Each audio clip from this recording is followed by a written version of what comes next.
Welcome to OK Miniatures. For this week's video, I decided to work on some ruins for Frostgrave.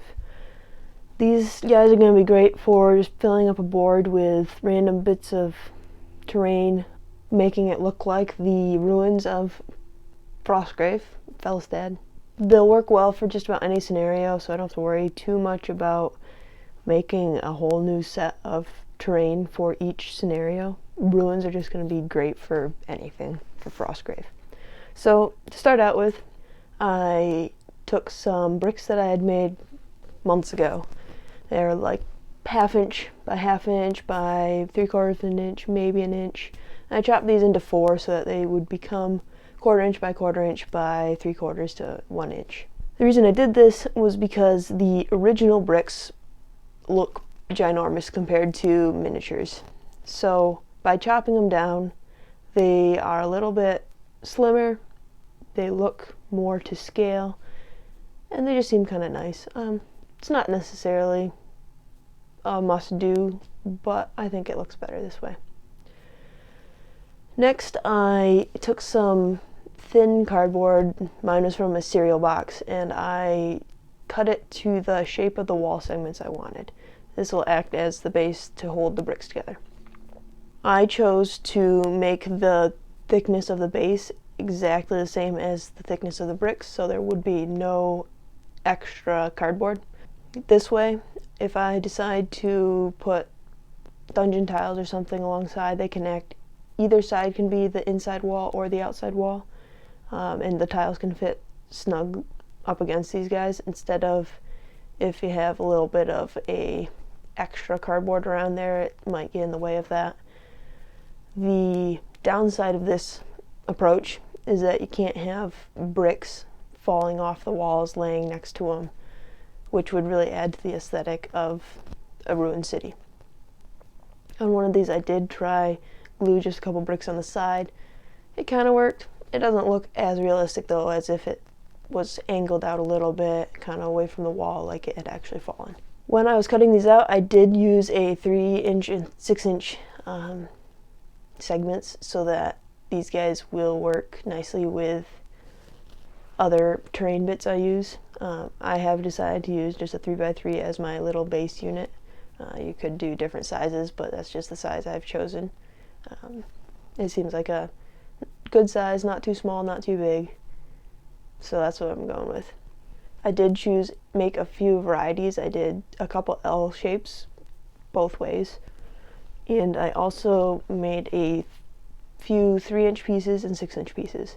I think it would have been better to have a few more of these smaller ones, but I didn't have enough bricks cut up and I didn't feel like cutting more, so I just stuck with what I had.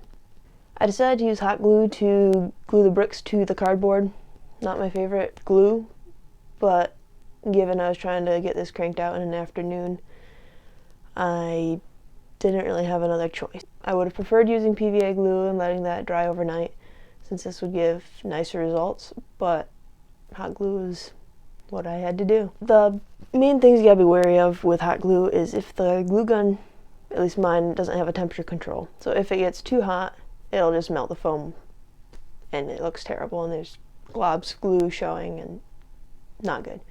So I had actually plug and unplug the glue gun periodically so that it would stay at a cooler temperature. At a cooler temperature, it worked pretty well.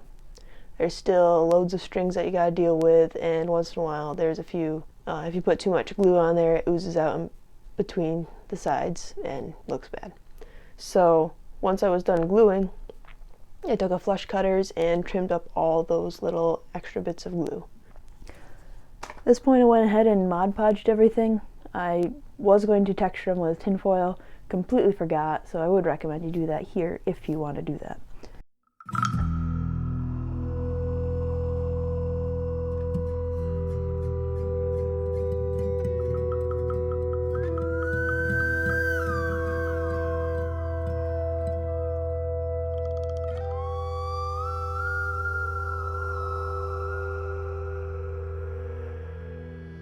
Mod Podge didn't coat everything super well. It especially didn't want to stick to the hot glue, so those areas really needed another base coat. So I went through a couple times with some black paint and just coated everything until it was all a good opaque base coat. Once that was done, I went back through and splattered on some gray and white paint. So normally I would dry brush, but I forgot to add texture.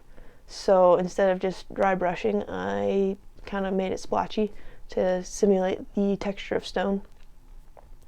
And then for the white, I did a very light dry brush across everything.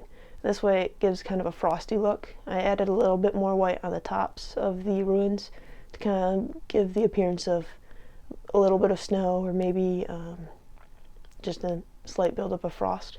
Since these are for Frostgrave, I did not do any washes because I want to keep those brighter tones to make it look like it's snowy. But if I was using this for some other game, I would probably add a black wash and just tone down those highlights a bit.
I think these guys are going to be great for playing Frostgrave, as I said before. They're nice and modular, you can put them together in so many different ways, and if I decide to use them with dungeon tiles or similar other pieces, I can, and they'll still work pretty well. So thank you for watching. If you found this helpful, please hit the thumbs up and consider subscribing. With that, I'll see you in the future.